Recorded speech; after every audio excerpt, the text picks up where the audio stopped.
I think one of the most common misconceptions is I have to be investor savvy when I'm participating in my 401k and 457. What I can tell you is that if you're doing investing right, it's as boring as watching paint dry.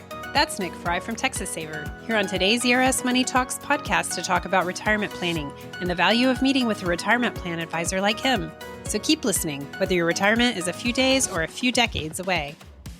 Hello, Money Talks listeners. My name is Suzanne Krause. I'm one of the editors of the Money Matters newsletter and co-host of the Money Talks podcast. I'm here with my coworkers, Angelica Harborth and Dani Levery. And our special guest today is Nick Frye from Texas Saver. He's a retirement plan advisor. We're super excited to have him because he's going to be talking about the Texas Saver 401k and 457 program. Good to be here, Suzanne. My name is Nick Frye. I'm a retirement plan advisor with the Texas Saver plan. I'm located in Central Texas and cover about half the state participants in Central Texas. So glad to be here. Thanks, Nick. Mostly today, we want to talk about what it's like to meet with you or perhaps one of your coworkers because you cover different regions of the state in Texas Saver. So what is a retirement plan advisor? Yeah, great question. What our goal is to help folks prepare for retirement.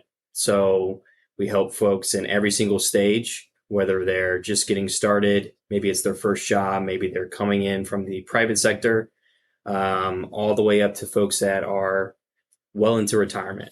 So our goal is to basically give them a snapshot of what their retirement looks like, give them some different scenarios of what it could look like, and then kind of fill in the gaps from there. Any meeting with us is completely complimentary. So there's no cost. No question is a stupid question. We'd rather participants meet with us than be shy about it and then make a mistake. And then we're having to correct that mistake maybe when it's too late. So yeah, all the meetings with us are completely complimentary. Our only clients are state of Texas employees. Like I said, whether you're an active employee, terminated employee, or retired employee, we always offer those services to participants of the state. I think that's one of the really great points is that you're not trying to sell anything. So thanks for making that point. So what can people expect when they meet with a retirement plan advisor, particularly if it's their first meeting? Yeah, great question. I think the first thing that I want to know is that you have a basic understanding of your options. So I would always start out every meeting with what prompted you to reach out. So there's probably something that has happened, whether it's you're new to the position, new to the state, about to leave the state, maybe it's a promotion, transferring agencies, have kids, buy a home. I want to ask you what prompts you to reach out so I can understand how to take the meeting and where to lead it. But beyond that, I want to make sure that you understand all your options as far as retirement within the state. So from a very high level, we'll cover the ERS pension, give you some bullet point answers on the pension, and then kind of go into your different options for the 401k and 457. Make sure that you understand your options as it relates to your specific circumstances. If you're early on in your career, or maybe you're new to the state altogether, the main thing that I want to establish in that first meeting together is, do you understand your options? Are you doing what you want to be doing? And if not, what do we need to do to get there? So we start by gathering some information from the participant about their personal information in relation to retirement goals, things like when they want to retire, what they think they'll need in retirement as far as income. And then we also talk about other retirement or investment accounts that they might have and any other retirement income streams. This would be something like the ERS pension. Maybe you have a TRS pension, Social Security, rental property, etc. We gather all that information and data and we run an analysis and provide a probability of success in the participant reaching their goals. So it's something called a Monte Carlo simulation. They use it in a lot of different industries. In finance, we use it to determine, hey, are we going to be successful, or what's the likelihood of success for this particular participant or this participant's household. Can you talk a little bit more about what do you mean for success? Like, how do you define that? Great question. So we define success as not running out of money before you run out of time. Right? That's the ultimate goal. So when we run these different scenarios, what we're doing is we're taking your information that we have today. So we're taking a snapshot of the portfolio you have with Texas Saver, any other portfolios you might have that will be valuable to you in retirement, And we go to the past and we look at 5,000 past market simulations. And what this does is it takes those 5,000 market simulations and then it determines your future cash flow. So what's future cash flow? So future cash flow for participants would be pensions, Social Security, any other annuities, rental income, part-time work in retirement. And then we subtract that from expenses and federal taxes. And based on human capital, which is future cash flow, and those 5,000 past market simulations, the system will determine, hey, is this participant on pace to meet their retirement goals? Nick, is that something that's visible in their Texas Saver account? What does that look like? Excellent question. All the planning that we do is going to be located in the participant's Texas Saver website. Awesome. So I think that's important to clarify, because a lot of times I get done with a retirement readiness review and they're asking if I can print this out for them. I say, hey, good news is this is right on your website. So all the information that we gather together and all the data that we input is located on the Texas Saver website. So the retirement planner tool is where we run the Monte Carlo simulation. That's where we have to make sure that the data is to a T, correct and accurate. We've got to update that once a year. If you're a little bit younger, maybe once every 3 to 5 years. But we've got to adjust for changes, because there's going to constantly be changes, not just in taxes, the markets, rules in general, but also there's going to be changes in the participant's life as well. And that's the most important aspect of updating the retirement planner tool, is that there are going to be constant changes within the participant's life. Therefore, we need to have that software reflect that. So when somebody sets up the appointment with you, what do they need to have ready for the discussion? And how confident do they need to be in the information they're bringing to the conversation? What if they want something casual? Is that also a possibility when they're talking with you? I think that's a great point, Suzanne, because I think so many people are, just intimidated to start the conversation, right? So some background on, what would you tell these people might be interesting. Yeah, great question. So this would be more for my early career and mid-career folks. The information isn't that dire. We just need to get some sort of number put into the system that is going to give us some sort of clue on what retirement would look like. But it's impossible to gauge exactly how much you're going to spend if we're 30 years away from retirement. There's too many factors, right? Kids, grandkids, purchasing cars, houses. Maybe you're not even with the state at that time. I won't tell anybody here at ERS that. But there's too many changes that can take place between now and then. Really what we're trying to do is we're just trying to get some sort of projection put in place to say, hey, if you contribute X amount to retirement, what does that look like versus what you're doing now? And it's not always, hey, can we contribute more? Sometimes it might be, hey, let's contribute less. I always give this example. And the specific individual always would meet with me, and he was always in a bunch of credit card debt because he was sacrificing his income to save 50% into retirement. Interesting. And a lot of people don't believe me in that, but I could not believe it when I saw that he was getting himself into literally 25% interest credit card debt just to contribute into retirement. I believe it. I've heard about crazy stories about people. That's right. We don't want to sacrifice the unknowns of tomorrow for today. So that's a big piece in contributing to retirement is, there's rules of thumb. Susie Orman, Dave Ramsey, a lot of people have their 15%, 20%, 25%. And I'll throw those numbers out there just to get participants thinking. But really what we want to look at is if we contribute this amount versus that amount, does that put us in a better situation? And if the answer is yes, and the participant can afford to do it, then it's probably something we should implement. I think that sometimes we just think long term instead of the here and now. And then other people, they might be thinking about only living in the here and now and don't think long term and think about that saving aspect of it. Yeah, Nick, do you have the ability to give people advice beyond their Texas Saver accounts? Is it kind of like a holistic financial planning? Our relationship with the state is very interesting because we are only really allowed to talk about Texas Saver, the pension, of course, because it relates with Texas Saver. If you meet with us, we can give you some general rules, some general guidelines. Nothing is going to be specific in relation to your investments inside of another account that you have. Let's say you have an IRA or a Roth IRA that you're looking to get investment advice on. Not going to be able to do that for you. Not going to be able to give you specific tax advice. But some of us are equipped to be able to give you some information, some guidelines to where you can implement that and maybe take the relationship on to the next level with financial planners that are on staff at Empower, or financial planners that you may have with your IRA, or just in general. People are coming to you at different points in their career. So yes, some of them might be new to the state, but maybe they're already longtime savers. So that's a group, or they might just be really young and just getting started. But can you walk us through how you approach members when they have these appointments at the early, mid, and late stages of their career? Yeah, that's a great point.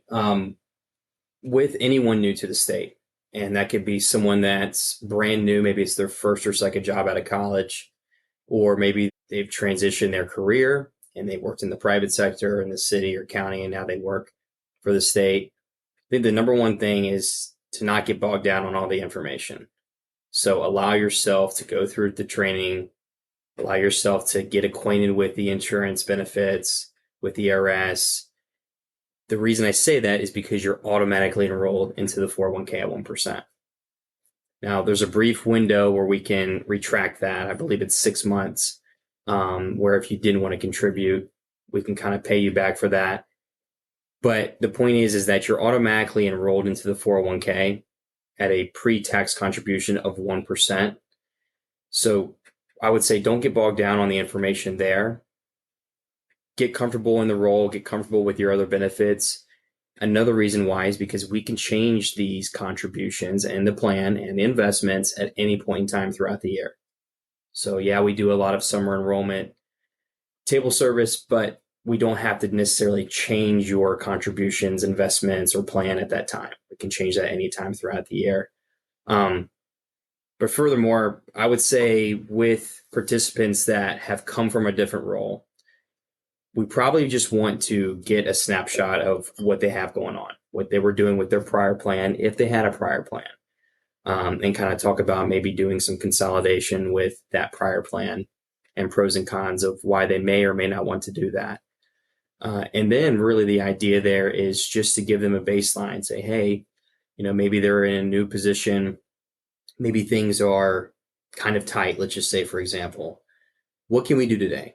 So if we're doing 1% today, 2%, 3%, let's maybe increase that by 1% next year. And then let's just kind of scale up from there. When it comes to investing, once again, I wouldn't focus on that because you're automatically defaulted in a 1% pre-tax contribution into something called a life path fund, which I'm sure we'll get into in a little bit. But the closer you get to retirement, I want to say within about 10 years, 10 to 15 years, it's subjective to the participant, but around 10 to 15 years, we really want to get more and more particular about why we're doing what we're doing within the plan. So the game really changes at that point to where we need to make sure that we're making conscious decisions inside of the plan. Someone that's maybe in the middle of their career, let's just talk about them for a second. We like to call this the messy middle. The reason we call this the messy middle, or at least I call this the messy middle, is because usually you have aging parents, maybe you have kids, nieces and nephews. There's probably a lot going on at that time. We really want to focus on the fundamentals, the blocking and tackling. So we want to make sure that we know where we're going, right? It's more important at that time that we get more and more accurate information. Make sure that the pension is as accurate as possible. Social Security is accurate as possible. Other accounts you might have, we want to make sure that data is accurate. But the biggest piece is that we want to make sure that everywhere we're going at that time is leading to the place we want to go. And that there's no surprises when we start planning when you're 5 to 10 years away from retirement. So the messy middle is kind of a place where you may be able to stop contributing as much. Maybe there's some short-term needs. Maybe a kid is going to college. Maybe you need to increase your emergency fund, right? I'm not type person that says contribute, because I'm realistic. I understand that things happen. We transition in life. And so the middle of your career looks different for everybody. But I think it's also a good point to say, hey, number one, are we going in the right direction? If not, what can we do to get headed in the right direction? And also, are we sacrificing the unknowns of tomorrow for the knowns today? Fabulous. It's like you're a spokesperson for life. Pretty much. An advocate for life. I just think that's like a really nice to hear from a retirement plan advisor to kind of ease anybody's mind if they're concerned about calling and maybe getting told that they're not on track or they're doing something wrong. But really, these retirement plan advisors, they're your advocate. They really understand the state system, the pension benefits, and all your options through Texas Saver. So especially if people are either feeling like they don't have enough to contribute and they maybe don't even know how to get started, I think that really discourages some younger people to feel like if they don't have enough money, so they shouldn't contribute yet until they've done other things. But really the important thing is to just get started. That's why that 1% auto contribution is a really good kind of foot in the door for investing. But people don't even have to understand how investing really works because y'all take care of a lot of the work. Or there's the target date funds you alluded to. So it sounds like you've heard a lot from people you've talked with that they are concerned about needing to understand a lot about investing, but you would say that's not true. Yeah, it's pretty common that I get a lot of frantic questions from new hires in general. And of course, I listen. And then after that, I kind of like take a step back and say, okay, what's important right now as far as your finances? Let's not talk about retirement. Let's just talk about finances in general. And tell me what you have going on. Well, I had to pull out a loan because of this situation or that situation, or, I had to dip into my emergency fund and I've got that going on, or maybe, hey, I'm about to have a kid. So we want to take a step back and look at what is going on in the individual's life before we just start giving rules of thumb and telling people to contribute. So depending on when you were hired, let's say you were in group four, I believe they do a 6% mandatory contribution. So there you go. That's 6% right there. And then the state also puts in a portion, I think it's about 10%. So then that's 16% we're already getting into retirement. I think the important thing to note at a high level with group 4 is they're contributing less, right? Than That's right. Groups 1, 2, and 3. And so while you do have a really great benefit, you're already contributing this 6%, and you're getting another contribution from the state, to your point. But do you have a little bit of room? You're not contributing 9.5% like some other state employees are. So maybe you have a little bit of room to maybe make the gap smaller, and maybe you don't, and that's fine too. That's right. And I'm not a retirement counselor with ERS, so I don't want to steal their thunder. But I'll say this, there's a lot of misinformation about the pension too. Sure. So group 4, can't tell you how many times I hear this, schedule a call with me or I meet them on site somewhere. We don't have a pension. We don't have a pension. Group 4 is a pension. But to your point, Angelica, we've got to make up the shortfall, right? The groups before you were doing 9.5%. We're doing about 6%. So we got to make sure that we're going to meet that shortfall somehow, some way. So one of the opportunities is the Texas Saver 401k and or 457. That's really insightful. And now I'm concerned that I need to schedule an appointment with you like tomorrow, maybe even today if you have availability. Yeah, no. Well, thank you. But I want to say it for all of our group 4 people out there listening. Nick's very available. Please schedule an appointment if you have any fears like me. You really need to have time on your side. I think that's the huge benefit of being younger. So, yeah. Because then you get compound interest, you can put less of your own money to meet the same dollar figure later on. It really, if you did a calculator, I mean, you could see how huge that can be. Yeah, and one more thing on that too. There's a lot of studies and charts out there that show you what if you had contributed only from ages 22 to 32, 25 to 35, just a brief 10-year period from your 20s to your 30s, and then stopped. Now, this is not a recommendation for you to do this. My only point is that if you had done that versus someone that had started at 35 and contributed until you're, let's just say 65, it is astronomical, the difference. So compound interest, to your point, is very pivotal if we have a lot of time on our side. That's why if you think that the 1% is not making much of a difference, I promise you, down the road, you'll be thanking yourself because you started early, even if it is just quote unquote 1%. Wow. So I have a couple questions about the account services you offer, like the meetings, and then we can talk about some common questions that you get. But so if you said that you can't tell people how to invest, is there a different service if people do want to get specific help and maybe even have y'all transact on their behalf? Yeah, so there's 3 services when it comes to investing. There's do it myself. And by the way, this is all on the website as well. Whenever you click on my investments, do it yourself is just like it sounds. It's for DIY investors that can either just choose to roll with one target date fund, or they can utilize the core funds, etc. There's another service called Help Me Do It. So Help Me Do It is a tool called Online Advice that will require you to input some information about yourself, when you're going to retire, how much you'll have in retirement, spending, etc. And it will give you a point in time recommendation. So I use those words on purpose, point in time, because it's for that exact time, that exact moment. It's going to give you a recommendation on how you should be invested. So you would be responsible for implementing that investment strategy and then rebalance it on a monthly basis as things get out of whack and the market does what it does. Then we have a third option called Do It For Me. So I'm going to steal this from one of the advisors I work with. It's for people that don't have the time, will, or skill to do the investing portion themselves. So when you start getting to a point where maybe you're a little bit overwhelmed, maybe you're looking at your account more than you should, or you're just second guessing all your decisions in general, that's probably the time to engage a retirement plan advisor. Consider all your investing options, as well as what the managed account service offers. So that's where we take full reign of the portfolio based on the retirement plan, and then we do the ongoing maintenance and rebalancing of the portfolio. Those sound like great services. We've talked about the retirement readiness review.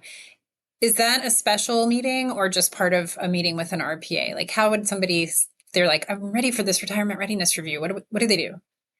Unless someone tells me otherwise, every meeting is a retirement readiness review. Awesome. So I will go into my normal cadence. Of course, I'll ask what prompted them to reach out, ask if there's anything that's burning or any questions that they have offhand. But we will immediately go into a retirement readiness review. Yeah, and to set up the appointment, you can go to texasaver.com and find the Meet with the Retirement Plan Advisor scheduling tool. And then it'll find Nick or whoever else is the regional advisor and set a date and time for the meeting. And are they virtual only? Yeah, it's a great question. So on the Texa Saver website, it's going to have all of our links.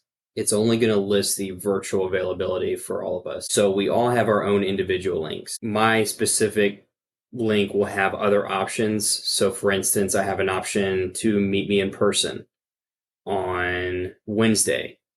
Wednesdays, I'm in the office downtown. I can meet with participants in person that way. There's also some other options. I do work with TxDOT, shout out Texas Department of Transportation. They have me come on site. I have a specific link for that. DDS, HHS. So there's other ways you can meet with us. But what I would say is that get a meeting set up virtually if you want to, or contact us. Our contact information is located under Plan Resources. You can find us that way. And if you're looking for an in-person meeting, more than happy to do that. So whatever's convenient for the participant. What I'll say is that a lot can be done virtually, and I think a lot of people like the idea of doing it virtually. The difference in person is that if you want to bring your materials, like if you're wanting to bring your account information or you got a statement from ERS, that's probably the better way to do it, would be to meet in person. So that way we can sit across from a table and we can kind of review the documents that you brought. So does that mean that all Texas Saver RPAs have to have a license that y'all need to maintain? Or do you have to take some courses to ensure that y'all are qualified to do this? That's a great question. What are the qualifications for a retirement plan advisor? All of us come from a different background, right? Some of us come from banking, some of us come from insurance, some of us come from other advising type roles. I personally came from a financial planner background and work with federal employees. So I have extensive knowledge on governmental plans and how they operate with pensions. we all have licenses that are required by both at the state level as well as at the federal level. So we all hold our Series 6 or Series 7. I actually hold my Series 7. And then we have people on the team that either hold a 63 and 65 or something called a 66, which goes with the 7. Now, when we were talking earlier, you had a lot of kind of member feedback you get because you do in-person presentations as well. So can you tell us a little bit about some of the common questions you get when you're talking to people and maybe some of the misconceptions you've been hearing? Most common question, I think, is there a match? So I want to set the record. There is a match, just not within Texas Saver. So the state of Texas, the ERS pension is matched by your employer. So each month, when you make your mandatory contribution to ERS, your employer also puts in 10%. So that's the state's version of matching. There's no match inside of Texas Saver, however. One of the other common misconceptions is I can't contribute to a Roth 401k or a Roth 457 because I make too much money. So there's certain income thresholds that you have to meet to contribute to a Roth IRA, but that is not the case with a Roth 401k or Roth 457. Roth 401ks and Roth 457s are very flexible. They do not have any income limits. I think one of the most common misconceptions that I have is I have to be investor savvy when I'm participating in my 401k and 457. What I can tell you is that if you're doing investing right, it's as boring as watching paint dry. So this isn't a gambling account. This is not a day trading account. We're not talking about crypto here. We're talking about your retirement.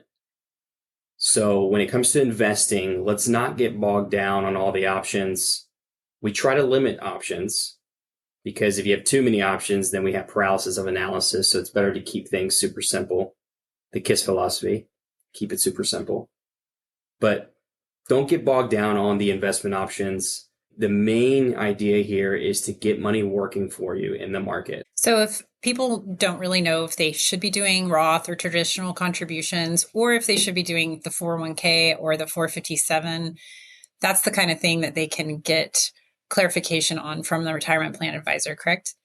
Correct. Now, I cannot give specific advice, but I think after a conversation with your retirement plan advisor, and if it's me, hope it's me, we'll give you a clear indication on which route you should be going or which route could make sense for your circumstances. Nick, can you tell us about some of the features that are inside the Texas Saver account, particularly the auto increase? Yeah, so there's a lot of excellent features inside the Texas Saver website. Let me back up here because if you're auto enrolled into the plan, that doesn't mean you're auto enrolled into the website. So if you're wanting to utilize some of these tools that we're talking about here today, the auto increase, the budgeting tool, changing plans, beneficiary forms, most of that is being driven through the website now. So we've got to get you registered for the website. The auto increase feature is located under your My Contributions tab. So one thing that I like to tell people is that, okay, just because you can't contribute the amount you want to contribute today doesn't mean you can't contribute 1% more next year than you're doing right now. One way to do that is through just setting an automatic increase. And you can even get specific with it. You can say, hey, every March 6th going forward, I want to increase my contributions by 1%, 2%, 3%. And then what you can do is you can have that set up to where 1 year from March 6th, so March 6th, 2026, that would increase by 1, 2, 3%, whatever you've selected. And you can put a cap on that too. So you can say, hey, I want this to auto increase every March 6th by 1%, but I don't want to go above 10% contributions. So what will happen is for the next, let's say, 9 years, it will auto increase by 1% until you get to the 10% mark. So that's a really amazing tool that state employees have available to them. One other piece is that there's some misinformation with beneficiaries because the website is misleading in this way. It says that you can upload your beneficiary form through the beneficiary icon. You cannot. You've got to upload the form through uploaded document on the Texas Saver website. And then my team at Texas Saver will take care of the rest. Why should people, aside from needing to invest in general, why should they be using the Texas Saver program to invest? Yeah, great question. I think number one, with an employer-sponsored plan, there's a lot of tax benefits to contributing to an employer-sponsored plan. So versus using a brokerage account or an IRA, an employer-sponsored plan, no matter if it's here with the state or anywhere, is going to give you higher contribution limits. So there's higher contribution limits, meaning you can put more in the plan on a tax advantage basis. The other thing with the Texas Saver plan is that when we're looking at income levels, there's no income levels that restrict you from contributing to something like a Roth 401k or a Roth 457. That's because Texas Saver is an employer-sponsored plan. They're not bound by any of those annual income limits. The other thing I'll say is that employer-sponsored plans, such as the Texas Saver plan, is a governmental plan. This is very important. Government typically gets the best deal on the block when it comes to retirement plans. And that's not unique to Texas Saver, but that's a benefit of utilizing your employer-sponsored plan through Texas Saver. Nick, is there any time in a person's career when it's too late to be contributing to Texas Saver? It's a great question. The answer is no. There's not any point in time where it's too late. Matter of fact, if you're planning on retiring and you have some unused vacation time and you don't want to take that as a paycheck, we can actually utilize a 401k or 457 account. And it can only be a 401k and 457 account where we do an unused annual leave deferral. So I do this quite often, or maybe there's a scenario where there's a participant only utilizing the 401k or only utilizing the 457. And they say, hey, I've already maxed out my account this year. Where can I put this unused annual leave? Well, then we may want to consider opening up the other account that you haven't used yet. That's really the strategy, is that if you're looking to defer taxes, not pay tax on it, then we probably need to consider getting that into the 401k and 457. But the point is that it's never too late. We just need to talk about it, make sure we know what type of transaction this is, so we're not paying unnecessary taxes. Thank you, Nick. And can you tell us just kind of high level about the target date funds and the core lineup inside of Texas Saver? Yeah, so this is going to be a change. The LifePath funds available, also referred to as target date funds because they are synonymous, are going to be changing from BlackRock to Nuveen. So we'll see that coming down the pike probably sometime in May. But those work on something called a glide path. So no matter if it's called a life path, a life cycle fund. So what's a glide path? The earlier you are in your career, the farther away you are from the age 65, the more aggressive that fund is going to be in its investments. When I mean aggressive, I'm referring to the type of stock funds that they hold. As we get closer to age 65, the amount of stock funds that you hold inside of that life path fund is going to get more and more conservative. So when I say conservative, I'm talking about the bonds inside of that fund are going to become a higher and higher allocation within that life path fund. The reason for that is the idea is that as you get closer to retirement, we need more bonds and cash to stabilize the portfolio. So when we're early on in our career, we want to benefit from growth. Suzanne, like you were saying earlier, we want to benefit from compound interest over time. As we get closer to retirement, the fund automatically gets more and more conservative, allocated towards bonds and cash. Just because you're in a life path fund and you're close to retirement doesn't mean you should stay in that life path fund. So I don't know what fund you should be in. I get the question all the time, how should I invest? Can't tell you how you should invest, but what I can do is run an analysis for you and show you what scenario will best meet your goals. And that may or may not be the life path fund you're currently in. So that's the default option, is the life path fund. Once again, they're going to be called something different through Nuveen, but the glide path works very similar. And it's accurate to say, Nick, that target date funds are target date funds, whether they're, through BlackRock as LifePath or through Naveen, whatever those ones are called. But target date funds generally work the same way in terms of using a glide path. They're sort of the, easy kind of set it and forget it for the long term, right?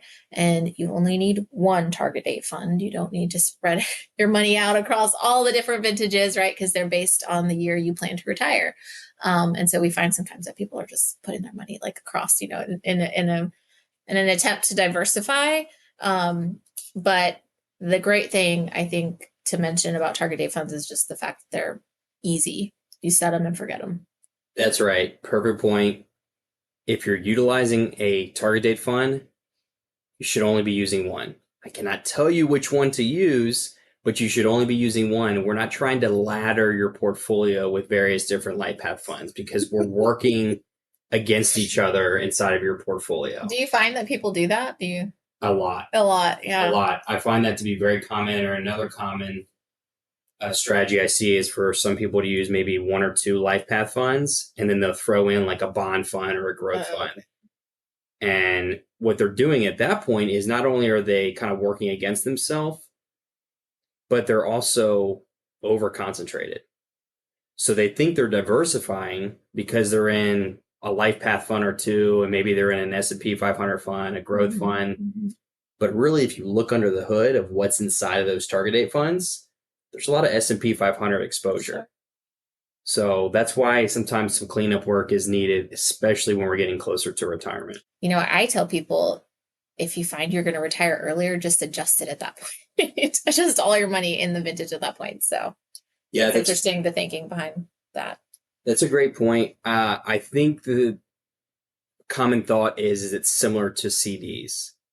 Okay. So you can ladder CDs, or there's also something called barbelling bonds, right? There's all these different strategies you can do inside of these different asset classes. Doesn't work the same way in the target date fund. You're not gaining really anything by laddering your target date fund exposure. And yeah, if you think you may retire earlier rather than later, then let's meet. Let's do the analysis and see if that's possible. And if it is possible, let's make adjustments accordingly. I like that you add that too, right? Because most people are just looking at when am I eligible, right? But they're not necessarily thinking about the three-legged stool. Have I contributed enough to my personal savings account? What is my Social Security going to look like if I draw it early? So yeah, not just thinking of, service credit and eligibility, but can I retire, by means of what I've been saving? So. And we get people all the time that meet with us thinking that we're ERS. I'm sure probably people meet with the ERS thinking that they're a Texas saver. We're too good at branding is the problem. we're excellent at branding. But I think the way to look at it is ERS tells you when you're eligible to retire. We tell you how that's going to work. So always reach out, set up appointments with us. We love meeting with our participants. There's no fee to meet with us. Everything is complimentary. It's covered through the benefits of working with the state. There's a lot of misinformation out there when it comes to investing, retirement plans, Roth versus pre-tax. Just meet with your retirement plan advisor, get some of those things cleared up, and it will make you feel better, and it will help us. Yippee. Thanks so much. Thanks for being with us here today, Nick. We really enjoyed this conversation. Thanks for having me. Thank you, everybody, for listening to this episode of the Money Talks podcast. We'd love to hear from you. So if you have any feedback or questions, please email us at story_ideas@ers.texas.gov because we'd love to hear your thoughts on Money Talks.